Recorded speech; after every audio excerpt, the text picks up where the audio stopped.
اعوذ باللہ من الشیطان الرجیم بسم اللہ الرحمن الرحیم۔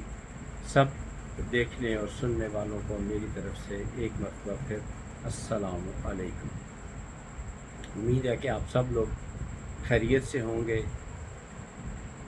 اللہ تعالیٰ آپ سب پر اپنا خاص کرم فرمائے اور اپنا شکر گزار بندہ بنا لے۔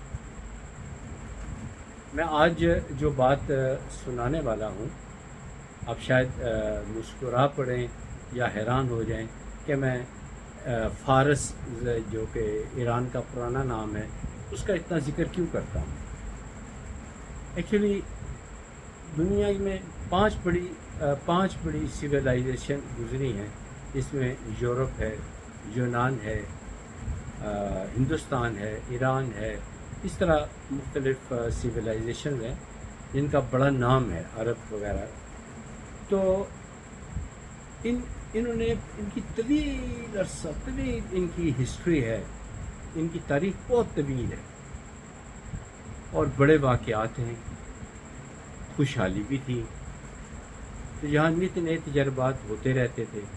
اب سارے تجربات کو ایک کتاب میں تو سمویا نہیں جا سکتا، مختلف کتب لکھی گئی ہیں، کوئی کتاب میرے ہاتھ لگ جاتی ہے، کوئی دوست احباب کتب میرے تک پہنچا دیتے ہیں، میں پڑھتا ہوں، جو چیز اچھی لگتی ہے وہ میں آپ تک پہنچا دیتا ہوں۔ اسی طرح فارس کا بادشاہ تھا، خوشحال تھا، زر بادشاہ تھا اور پرسکون زندگی گزارتا، اور اس کی ایک ہی بیٹی تھی جس کو اس نے بڑے لاڈ پیار سے پالا اور اس کے لیے اچھے اتالیق یعنی اساتذہ کو اس کی تعلیم کے لیے مقرر کیے، اور وہ بہت اچھی عادات کی مالک، ذہین، بہت زیادہ ذہین، اپنے والد یعنی بادشاہ سلامت کو اچھے مشورے دیتی، اس کی سلطنت ترقی کرتی۔ بادشاہ اپنی بیٹی سے بہت خوش تھا، لیکن وہ اپنی بیٹی کی وجہ سے بہت زیادہ پریشان بھی تھا۔ پریشانی کی وجہ صرف ایک تھی، اس کی بیٹی کہتی تھی کہ میں شادی اس شخص سے کروں گی، کسی شہزادے کا نام نہیں لیا اس نے کہ جی فلاں ملک کا شہزادہ ہو، فلاں ملک کا شہزادہ ہو، اس نے شخص کا نام لیا، میں اس شخص کے ساتھ شادی کروں گی جو میرے 3 سوالوں کا جواب دے گا۔ اب ایک بہت بڑے ملک، بہت بڑے جو تھی سلطنت، اس کا بادشاہ ہو، اس کی ایک ہی بیٹی ہو، اس کے لیے رشتے دنیا بھر سے رشتے آئے، اور انہوں نے سوالوں کے جواب دینے کی کوشش کی، لیکن کوئی بھی اس کے 3 سوالوں کے جواب نہ دے سکے۔ وہ ہر دفعہ اتنی ذہین تھی کہ ہر دفعہ 3 سوال نئے رکھتی، پرانے سوال کبھی نہ کرتی، تو جو بھی آتا وہ ناکام لوٹ جاتا، چاہے وہ کسی بھی ملک کا شہزادہ ہوتا یا شہری ہوتا، سب ناکام ہوتے۔ تو فارس ملک کے ایک گاؤں میں ایک عالم رہتا تھا، میں اس کا نام نہیں جانتا، چونکہ ویسے تو میں نے کتاب ابھی پڑھی ہے، میں بھول گیا ہوں۔ تو اس نے اس عالم جو تھا، اس کے بیٹے نے اس عالم کے بڑے شاگرد تھے، بہت شاگرد تھے، پورے فارس میں اس کے شاگرد پھیلے ہوئے تھے، اس کا بڑا ادب احترام تھا، اس کے گاؤں میں لوگ علم حاصل کرنے کے لیے اس کے پاس آتے۔ اس کا بیٹا اس نے کہا کہ اے ابا جان، میں بھی شہزادی کے سوالات کے جواب دینا چاہتا ہوں، دوسرے لفظوں میں اپنی قسمت آزمائی کرنا چاہتا ہوں۔ تو اس کے والد نے کہا مجھے تو کوئی اعتراض نہیں، لیکن اگر تم اس کے سوالوں کے جواب نہ دے سکے، کیونکہ وہ بہت ذہین ہے، مجھ سے پڑھی ہے، میں اس کو جانتا ہوں، وہ بہت ذہین ہے، اگر تم ہار گئے، اس کے سوالوں کے جواب نہ دے سکے، تو میری کیا عزت رہے گی؟ تو اس کے ذہین بیٹے نے جواب دیا کہ سینکڑوں کی تعداد میں دنیا بھر سے لوگ آئے تو وہ ناکام چلے گئے، اگر میں ناکام ہو گیا تو یہ کوئی بدنامی والی بات نہیں ہوگی۔ اس دانشور کو یہ بات پسند آئی کہ میرے بیٹے نے ایک اچھا جواب دیا ہے، تو اس نے اپنے بیٹے کو اجازت دے دی۔ بیٹا نے باقاعدہ جو طریقہ کار تھا اس زمانے میں، اب مجھے نہیں پتہ کیا طریقہ کار تھا، بادشاہ کو اطلاع دے دی گئی کہ میں آپ کی بیٹی کے 3 سوالات کے جواب دینے کے لیے تیار ہوں۔ رواج یہ ہوتا تھا کہ محل ظاہر بہت بڑا ہوتا ہوگا، محل میں ہر ایک کو آنے کی اجازت تھی، ہزاروں لوگ وہاں جمع تھے۔ شہزادی اپنی بالکنی میں بیٹھی تھی اور وہ نوجوان سین میں ایک کرسی پر براجمان۔ تو شہزادی نے پہلا سوال کیا، یہ ایک انگلی کا اشارہ کیا، صرف ایک انگلی کا اشارہ کیا۔ اب وہ ذہین نوجوان نے تھوڑی دیر سوچا تو اس نے جواب کیا دیا؟ 2۔ ایک کا جواب اس نے 2 میں جواب دیا۔ یہ باتیں ذہانت کی ہو رہی تھی۔ تو شہزادی نے کہا مبارک ہو، تم پہلے سوال میں پاس ہو گئے۔ لوگوں نے واہ واہ کی۔ اس نوجوان کا والد وہ بھی بہت خوش ہوا۔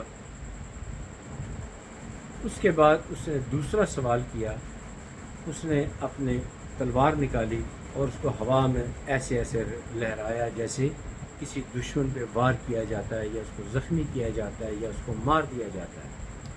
جب یہ سب کچھ کیا تو وہ ذہین نوجوان چند لمحے سوچنے کے بعد اس نے اپنے یہاں بیلٹ یا جو کچھ جگہ تھی وہاں سے پین نکال کے اس کو دکھایا۔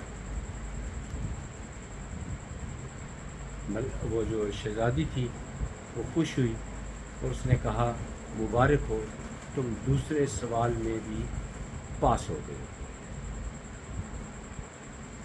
واہ واہ کی آوازیں محل میں گونجی۔ لڑکا تو خوش تھا ہی تھا، لڑکے کا والد بھی خوش تھا، لیکن سب سے زیادہ خوش اس شہزادی کا والد یعنی بادشاہ بہت خوش تھا، بہت خوش تھا۔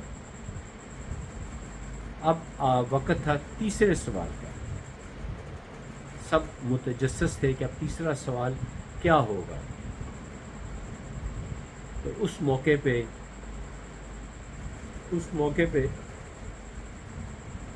سب لوگ بڑے حیرانگی کے ساتھ سب کچھ دیکھ رہے تھے کہ اچانک شہزادی وہ جو بیلکنی میں بیٹھی ہوئی تھی وہاں سے تیزی سے دوڑتی ہوئی زمین پر یعنی کہ صحن تک آئی اور دوڑتی ہوئی صحن سے بالکنی واپس اپنے جو اس کا تخت تھا اس پہ جا کر بیٹھ گئی۔ یہ اس کا آخری سوال تھا اور لوگ پریشان تھے، متجسس تھے، لیکن اس ذہین نوجوان نے جواب دیا، یہ اپنے دل پہ ہاتھ رکھ کے ایسے ہاتھ رکھ کر، یہ مٹھی کا لفظ کتاب میں درج ہے، مٹھی اپنے دل پر رکھی، اور وہ جو شہزادی تھی وہ خوشی سے کھڑی ہو گئی اور اسے کہا مبارک ہو، تم تینوں سوالوں کے جواب دینے میں کامیاب ہو گئے ہو۔ سب بہرحال اس کے بعد کچھ تقریبات ہوئیں، سب کچھ ہوا، تو خوشی بھی منائی گئی، انعام و اکرام بھی دیے گئے، شادی بھی کا ذکر تو نہیں ہے پر شادی ہو گئی ہوگی۔ تو بادشاہ نے اس نوجوان کو بلایا کہ ہمیں کچھ سمجھ نہیں آئی، اس نے کیا سوال کیے، تم نے کیا جواب دیے، یہ کیا ہے؟ کیا آپ دونوں کی انڈرسٹینڈنگ تھی؟ کیونکہ ہمیں تو کچھ سمجھ نہیں آئی۔ اس نے کہا کوئی ایسی بات نہیں، اس نے جب یہ کیا تھا ایک انگلی سے اشارہ، اس نے کہا تھا کہ ایک واحد اللہ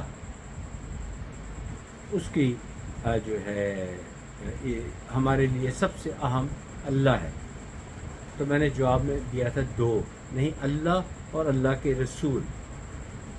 اللہ اور اللہ کے رسول ہمارے لیے بہت قابل احترام ہے. تو وہ اس بات سے اتفاق کر گئی. اور دوسرا بات یہ کہ جب میں نے تلوار زور سے تلوار چلائی تو اس کا مطلب یہ تھا کہ تلوار سے انسان زخمی ہو جاتا ہے یا مر جاتا ہے، اتنی یہ تلوار ظالم چیز ہے. لیکن تلوار سے ظالم چیز یہ تحریر ہے جو انسان کو زندہ مار دیتی ہے، کسی کی سزائے موت کا حکم لکھ سکتی ہے، کسی کا دل اتنا توڑ دے گی کہ وہ ویسے ہی مر جائے گا. اور تیسرا سوال انہوں نے یہ کیا تھا کہ وہ دوڑتی ہوئی نیچے میری طرف آئیں اور دوڑتی ہوئی اوپر واپس اپنی بالکنی میں اپنے تخت پر جا کر بیٹھی. تو اس کا مطلب یہ تھا کہ جب انسان بھاگ دوڑ کرتا ہے، جسمانی مشقت کرتا ہے، ساری زندگی بلکہ کرتا رہتا ہے، انسان تھکاوٹ کا احساس اس کا ہوتا ہے. اور وہ تھکاوٹ اپنی دور کرنے کے لیے سو جاتا ہے، تھوڑی دیر کے لیے سو جاتا ہے. لیکن دل نہیں تھکتا، دل نہیں تھکتا. میرا تیسرا سوال یہ تھا کہ جسم تو تمہارا تھک گیا ہے لیکن تمہارا دل نہیں تھکا. میرے اس کے یہ 3 سوال تھے، میں نے تینوں جواب دیے. یہ ذہانت کے جواب تھے. یہ ایک واقعہ میں نے پڑھا، مجھے اچھا لگا اور میں نے کہا کہ آپ کے علم تک میں پہنچا دوں. اور بھی اس طرح کے واقعات آئے تو آپ کو میرے علم میں آئے تو آپ تک میں شیئر کروں گا. لیکن اتنی درخواست ضرور کروں گا کہ میں توقع رکھتا ہوں کہ آپ لوگ مجھے اپنی دعاؤں میں یاد رکھیں گے، اور میں وعدہ کرتا ہوں کہ میں آپ کو اپنی دعاؤں میں یاد رکھوں.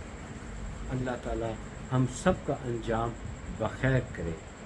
ہنستے کھیلتے ہم اس دنیا سے جائیں، ہنستے کھیلتے رہیں، انجام بخیر ہو، قبر بھی اچھی ملے اور روز قیامت میں ہمیں سکون نصیب ہو. قربت رسول صلی اللہ علیہ وآلہ وسلم بھی نصیب ہو، آپ کی شفاعت بھی نصیب ہو، اور پل صراط سے بآسانی گزر جائیں اور بغیر حساب کتاب کے بخشے جائیں. آمین ثم آمین. اگلی ویڈیو تک اجازت دیجیے، پھر ملاقات ہوگی انشاءاللہ تعالی. تب تک اجازت دیں. خدا حافظ. السلام علیکم.